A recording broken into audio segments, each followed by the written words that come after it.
Hello students, in our previous lecture we have discussed potential step or single step barrier for the case energy greater than V naught. Means the particle that is incident on a potential barrier has energy greater than the potential barrier that is V naught. Now in this lecture we will discuss potential step or single step barrier for the case energy less than V naught. Means the particle that is incident on the barrier has energy less than the potential barrier that is V naught. So for this case we have this. As you see, same diagram, we have discontinuity at x is equal to 0, means at x is equal to potential will become Vx is equal to V naught. If we consider the x less than 0, then the potential is 0, means there is no force field acting on the particle, means particle के ऊपर कोई भी force field act नहीं कर रही है, कोई भी potential act नहीं कर रही है और particle जो है वो freely x direction में move कर रहा है. If we consider x greater than or equal to 0, in this case the potential will be V naught, means the potential जो है particle के जो ऊपर act करेगा that is V naught. तो इस केस में जो हमारे पास potential act करेगा वो क्या होगा बच्चे, V naught. तो हम क्या कंसीडर करेंगे, we consider a particle having mass m, energy total energy that is E, incident from left side से इंसिडेंट हुआ ऑन अ पोटेंशियल स्टेप, इस पोटेंशियल स्टेप पे जिसकी वैल्यू क्या है Vx is equal to V naught और for x greater than equal to 0. अब हम पोटेंशियल को कैसे डिफाइन करेंगे, जैसे हमने पहले किया था. तो यहाँ पे जो पोटेंशियल है वो क्या होगा बच्चे, पोटेंशियल की वैल्यू 0 कब होगी, जब x लेस देन 0 है. इस रीजन में जो है रीजन 1 जिसको हम कहते हैं बच्चे, उस केस में हमारे पास पोटेंशियल की वैल्यू क्या होगी बच्चे, 0 होगी.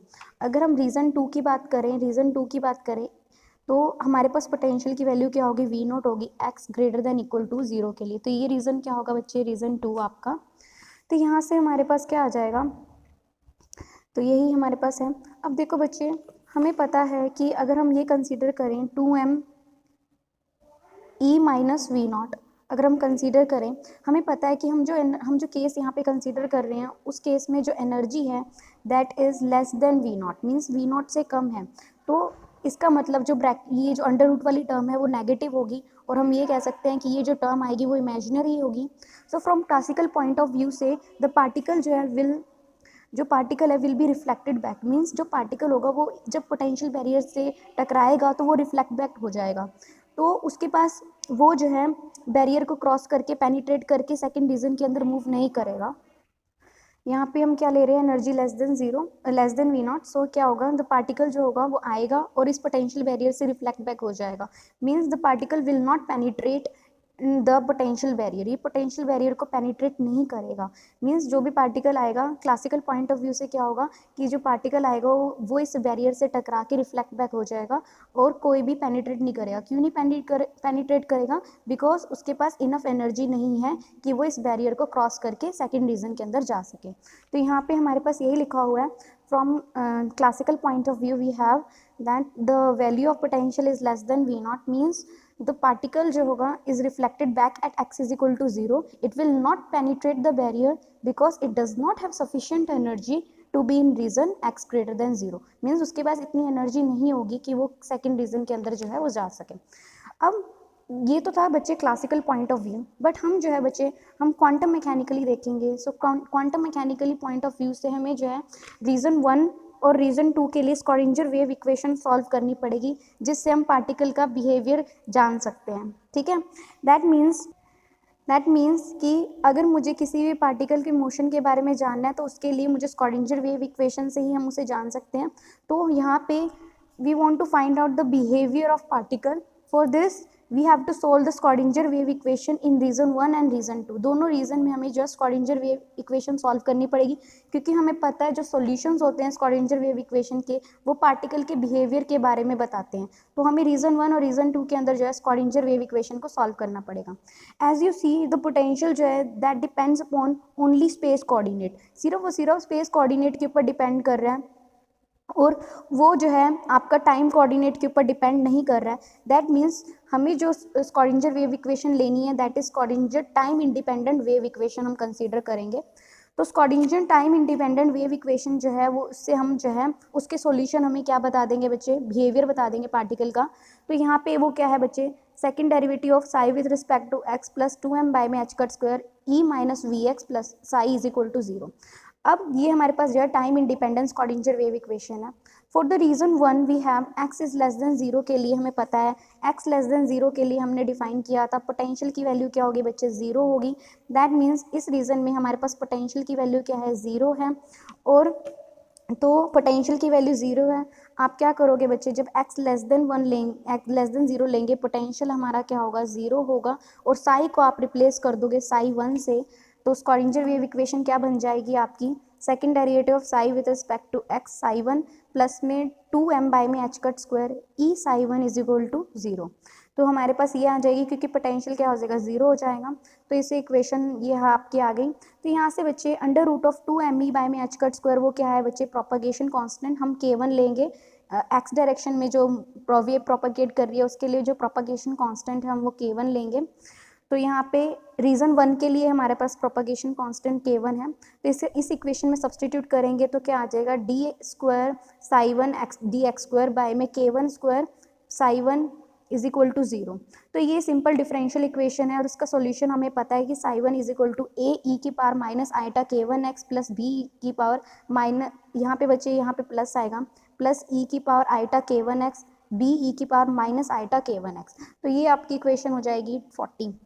तो यहाँ से बच्चे ए बी हमारे पास आर्बिट्ररी कांस्टेंट्स हैं।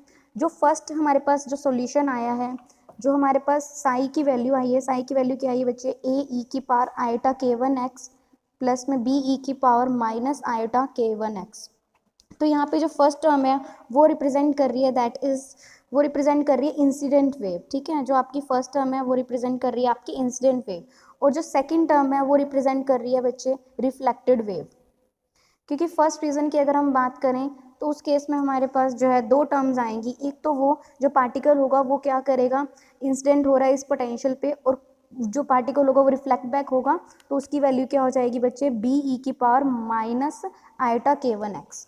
तो ए बी जो आर्बिट्रेरी कॉन्स्टेंट्स हैं और इसको हम कैसे कैलकुलेट करेंगे बाय अप्लाइंग बाउंड्री कंडीशन।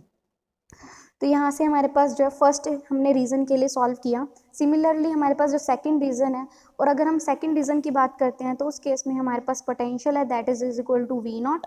तो वो क्या है हमारे पास वी नॉट है और साई हम किससे रिप्लेस कर देंगे बच्चे साई 2 से रिप्लेस कर देंगे। तो आपकी जो स्क्वाडिंजर वेव इक्वेशन है वो क्या आती बच्चे डी स्क्वायर साई बाय में d x square two m by में h cut square E minus V x psi is equal to 0। इसमें साई को आप साई 2 से रिप्लेस कर दोगे और वी एक्स को वी नॉट से रिप्लेस कर दोगे तो हमारे पास टर्म क्या आ जाएगी बच्चे ये आ जाएगी। तो रीज़न सेकंड के अंदर बच्चे वी एक्स को आप रिप्लेस कर दोगे वी नॉट से और साई को रिप्लेस कर दोगे साई 2 से। तो हमारे पास जो इक्वेशन थी स्क्वाडिंजर वेव इक्वेशन वो क्या बन जाएगी d square psi 2 d x square plus 2m by में h cut square E minus V naught psi 2 is equal to 0। We know that E energy जो हम पार्टिकल की लेकर के चल रहे हैं total energy that is less than V naught तो पोटेंशियल बैरियर से कम है तो ये जो है हमारी नेगेटिव क्वांटिटी होगी। तो हम सब्सटीट्यूट कर सकते हैं ई माइनस वी नॉट को minus of V naught minus E. तो हमारे पास इक्वेशन क्या आ जाएगी डी स्क्वायर साई 2 बाय में d x square minus 2m by में h cut square V naught minus E psi 2 is equal to 0।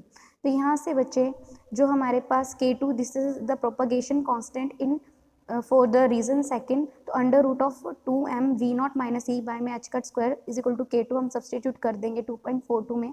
तो हमारे पास आ जाएगा d square psi 2 d x square minus k2 square psi 2 is equal to 0। तो ये इसका जनरल सॉल्यूशन हमें पता है वो क्या होगा Sai 2 is equal to C e की power minus k2 x plus D e की पावर k2 एक्स। तो यहाँ से बच्चे सी और डी हमारे पास क्या हैं बच्चे आर्बिट्ररी कांस्टेंट्स हैं। अब बच्चे यहाँ पे देखो हमारे पास अब ये जो सी और डी हमारे पास आर्बिट्ररी कांस्टेंट्स हैं उस केस में हमारे पास अब देखो हमारे पास साई 2 क्या निकल के आया है हमारे पास साई 2 निकल के आया है सी ई की power minus k1 x k2 x plus D e की power minus k2 x plus k2 x. तो यहाँ से बच्चे हमारे पास देखो अगर मैं क्या करूँ x को इन्फिनिटी को टेंड करवाऊँ तो x टेंड्स टू इन्फिनिटी में जो हमारा ये वाला फैक्टर है c की पावर माइनस तो c ई की पावर माइनस इन्फिनिटी को टेंड करेगा और ये क्या पुट करेगा बच्चे d ई की पावर इन्फिनिटी को टेंड करेगा। ई की पावर माइनस इन्फिनिटी क्या होता है बच्चे 0 यानी कि ये फैक्टर तो हो जाएगा 0 प्लस डी ई की पावर इन्फिनिटी। अब ई की पावर इन्फिनिटी का मतलब है जो हमारा ये जो फैक्टर है ये किसको टेंड करेगा बच्चे इन्फिनिटी को टेंड करेगा। तो हमारा जो साई 2 है वो भी किसको टेंड करेगा बच्चे, इन्फिनिटी को टेंड करेगा। और हमें पता है हमारी बाउंड्री कंडीशन, सबसे पहली बाउंड्री कंडीशन क्या कहती है कि wave function must be finite और single valued at every point in space. और वेव फंक्शन को हमेशा कैसा होना पड़ेगा, फाइनाइट होना पड़ेगा। पर यहाँ पे हमारा जब x इन्फिनिटी को टेंड कर रहा है तो उस केस में हमारा वेव फंक्शन भी किसको टेंड कर रहा है बच्चे, इन्फिनिटी को टेंड कर रहा है, जो कि हमारी बाउंड्री कंडीशन की वेव फंक्शन क्या होना चाहिए, मस्ट बी फाइनाइट।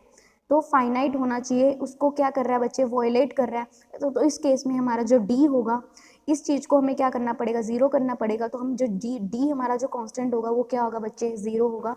तो सब्स्टिट्यूट कर देंगे हम, तो डी हमारा क्या होगा बच्चे, जीरो होगा।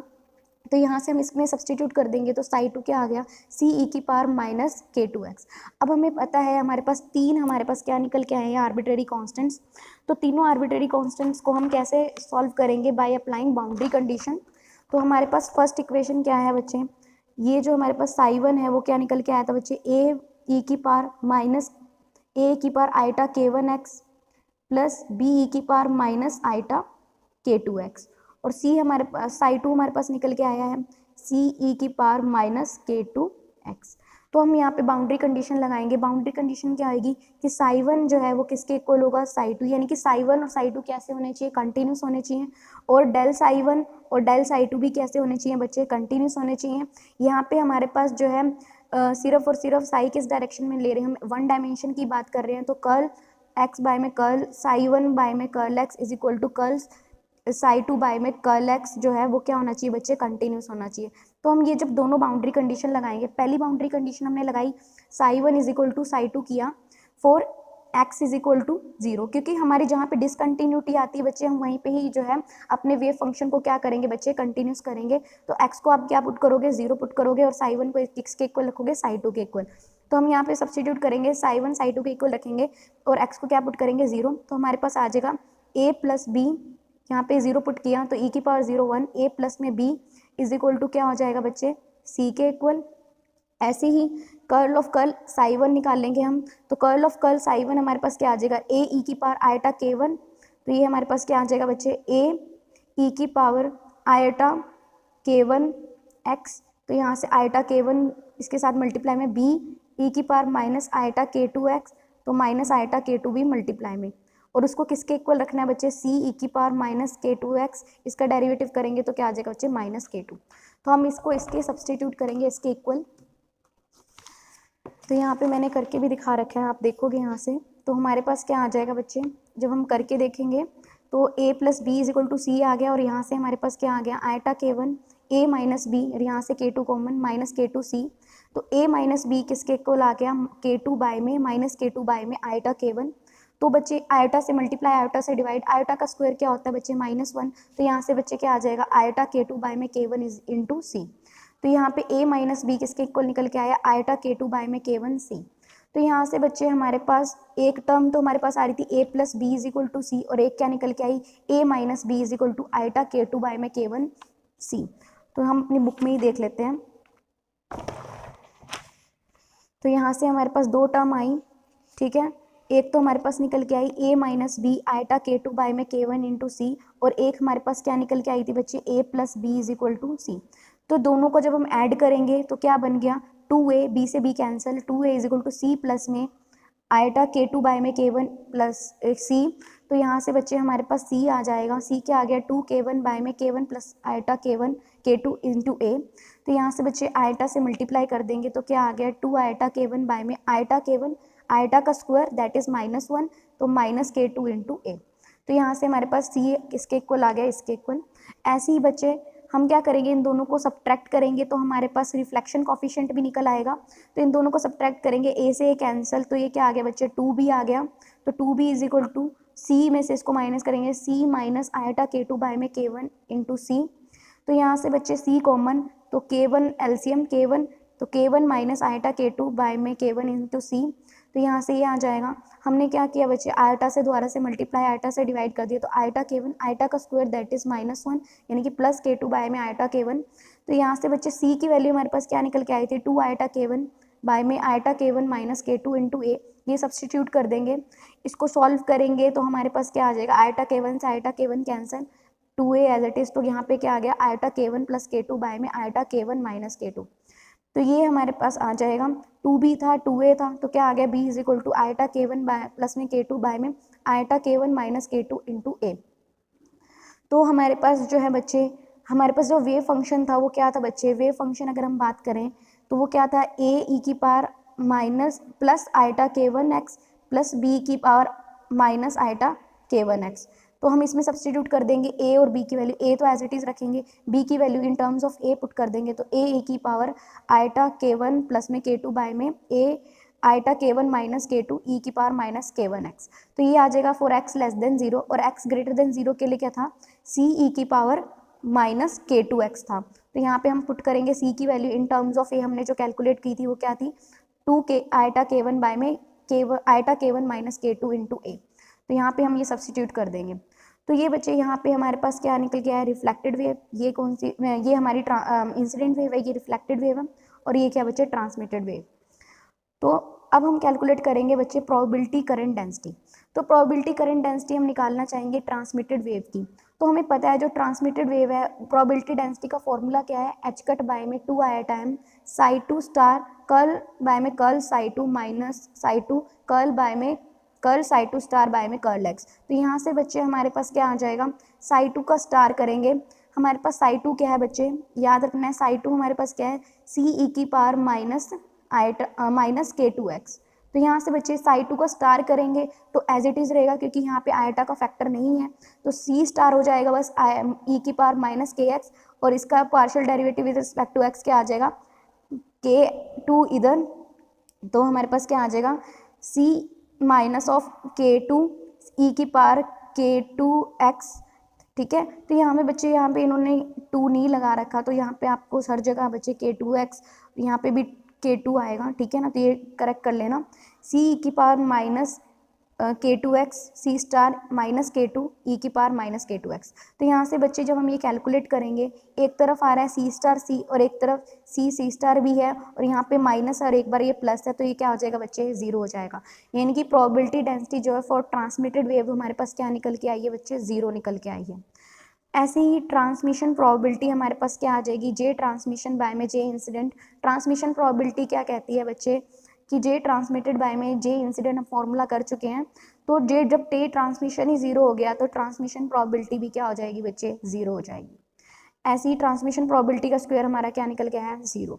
अब रिफ्लेक्टेड करंट डेंसिटी हम निकालेंगे, तो वो हमें पता है यही formula R E h cut by में iota m psi star reflected by में curl of curl x psi reflected. Formula आपको वही याद रखना है जो हमने पहले किया था। तो फॉर्मूला क्या है बच्चे, अब हम निकालने हैं जे रिफ्लेक्टेड के केस में, तो हमारे पास फॉर्मूला क्या होगा, एच कट बाय में 2 iota m psi star reflected, ठीक है, curl of curl x psi reflected minus क्या होगा, psi reflected as it is curl of curl x psi reflected का स्टार। तो जब हम ये कैलकुलेट करेंगे बच्चे, हम इसमें सब्स्टिट्यूट करेंगे, तो यहाँ से हमारे पास क्या आ जाएगा, तो यहाँ पे हमारे पास जो साई रिफ्लेक्टेड है इन टर्म्स ऑफ ए हमने निकाला था, तो वो क्या था, ए ई की A into iota k1 plus k2 by में iota k1 minus k2 e की power minus iota k1 x। तो हम क्या करेंगे बच्चे, साई रिफ्लेक्टेड का स्टार कंजुगेट करेंगे, तो कंजुगेट करेंगे तो यहाँ पे क्या आ जाएगा, माइनस आ जाएगा, यहाँ पे माइनस आ जाएगा, और ये क्या हो जाएगा प्लस, फिर इसका क्या करेंगे, पार्शियल डेरिवेटिव करेंगे विद रिस्पेक्ट टू x। ठीक है, तो हमने ये कैलकुलेट किया हुआ है, यहाँ पे आप देखोगे तो एच कट बाय में आयटा m, इन्होंने बच्चे ये वाला फॉर्मूला लगाया हुआ, आप ये वाला फॉर्मूला, दोनों same he, H cut by में आयटा साई रिफ्लेक्टेड का स्टार है, तो साई रिफ्लेक्टेड का स्टार है, दैट मीन्स हमारे पास साई रिफ्लेक्टेड मैंने आपको बताया ही है, क्या है, H A into iota k1 plus k2 eta k1 minus k2 e की power minus iota k1 x। तो रिफ्लेक्टेड का स्टार करेंगे तो क्या हो जाएगा, यहाँ माइनस हो जाएगा, ए स्टार हो जाएगा, ई की पावर आयटा k1 x हो जाएगा, और कर्ल ऑफ कर्ल x आप करोगे, तो curl of curl x consider करेंगे तो हमारे पास क्या हो जाएगा, आयटा सिर्फ और सिर्फ कर्ल ऑफ कर्ल एक्स, जब हम इसका करेंगे सिर्फ और सिर्फ इसका डेरिवेटिव होगा, तो माइनस आयटा k1 क्या हो जाएगा, बाहर आ जाएगा। तो यहाँ पे हमारे पास ये आ गया, ठीक है, तो हमारे पास जो फॉर्मूला था हमने वो लगाया, तो ये लगाने के बाद अब देखो यहाँ पे बच्चे हमारे पास क्या हो जाएगा, आपके पास ए स्टार ए है, यानी कि ए का क्या बन गया, स्क्वायर बन गया, ई की पावर आयटा k1 x ई की power minus iota k1 x, तो क्या बन जाएगा बच्चे, ई की पावर 0 यानी कि 1। तो यहाँ से बच्चे क्या आ जाएगा, एच कट बाय में आइटा एम था हमारे पास, जब हम इसको इससे मल्टीप्लाई करेंगे आइटा K1 प्लस K2 और यहाँ पे क्या है माइनस आइटा K1 है यहाँ पे, तो यहाँ पे माइनस आइटा K1 है प्लस K2 और आइटा K1 प्लस K2 और यहाँ पे क्या है बच्चे minus iota K1 minus K2 और यहाँ पे क्या आइटा K1 माइनस K2। जब हम इसको मल्टीप्लाई करेंगे एलसीएम लेके, जब हम इसको सॉल्व करेंगे तो हमारे पास क्या आ जाएगा बच्चे, हमें सिर्फ रियल पार्ट देखना है, तो जितना भी इमेजिनरी पार्ट है वो आप इग्नोर कर दोगे क्योंकि हम क्या लेंगे, सिर्फ और सिर्फ रियल पार्ट कंसिडर करेंगे। तो हमारे पास आ जाएगा एच कट K1 बाय में एम ए स्क्वायर। ठीक है, तो यहाँ से बच्चे जे इंसिडेंट हम कैलकुलेट करेंगे सेम, तो जे इंसिडेंट हम जब कैलकुलेट करेंगे तो वो क्या आएगा एच कट K1 बाय में एम ए स्क्वायर। तो आप ये निकाल के देखोगे बच्चे, जे इंसिडेंट में भी क्या करोगे, real part of Sai star incident H cut by में आइटा एम, या एच कट बाय में आइटा एम बाहर भी ले सकते हो, curl of curl x Sai incident.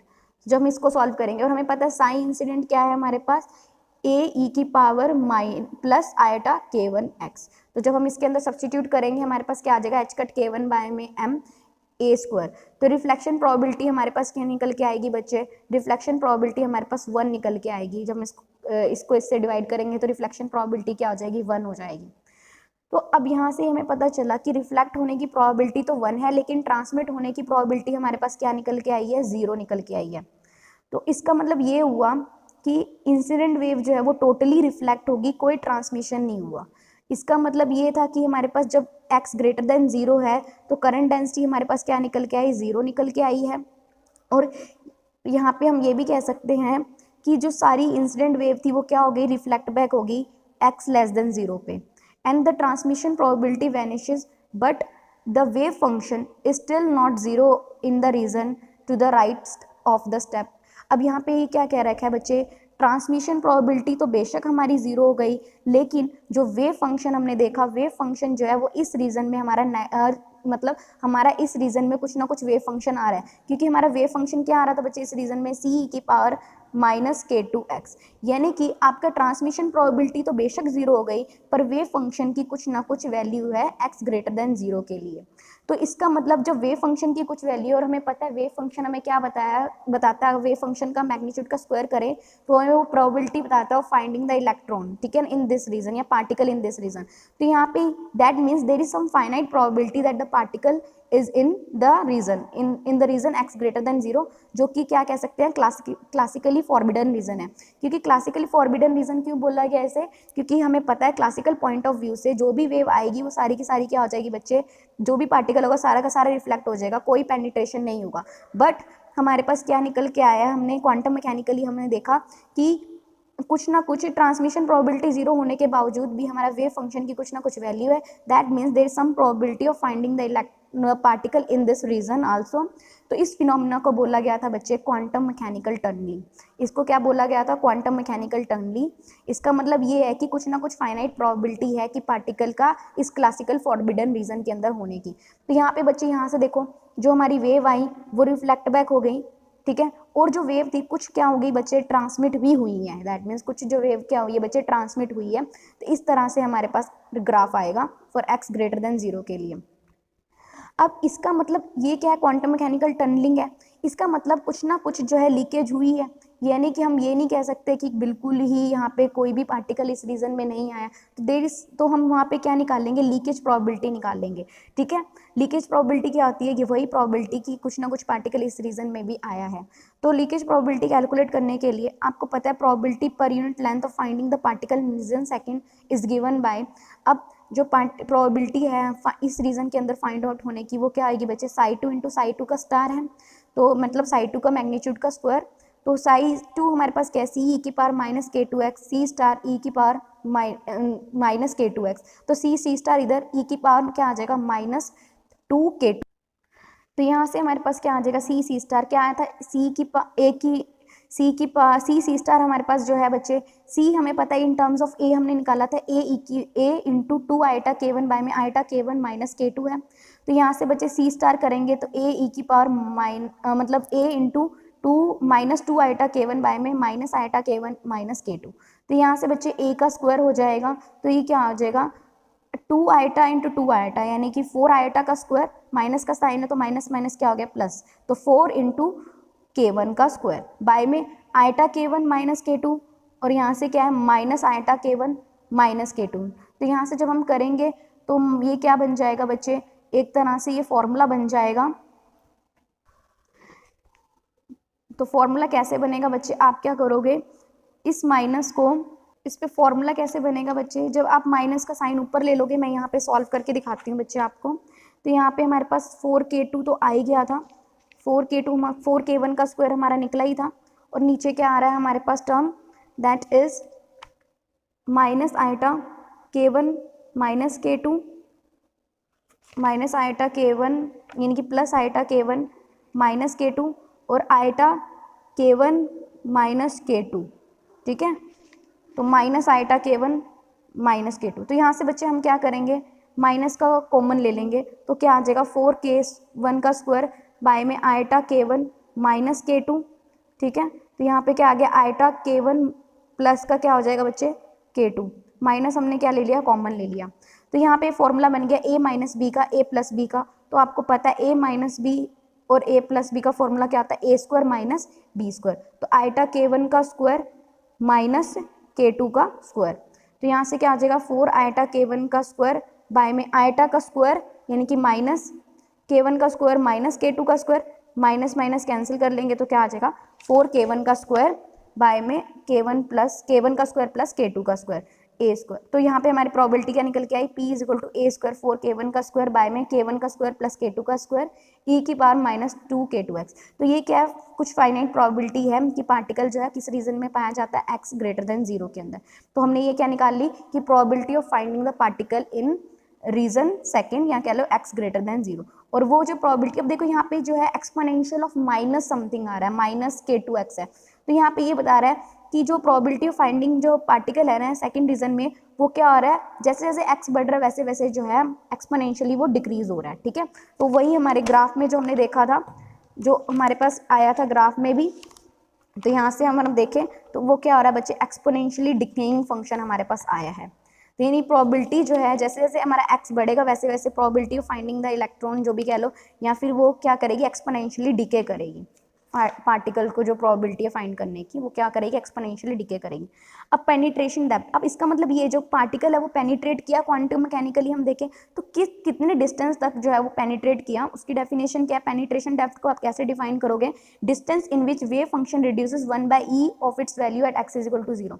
तो कितने डिस्टेंस तक जब साई2 की वैल्यू क्या हो जाए, 1/e हो जाए, जब साई2 की उसकी वैल्यू जब किस पे थी, x इज इक्वल टू 0 पे थी।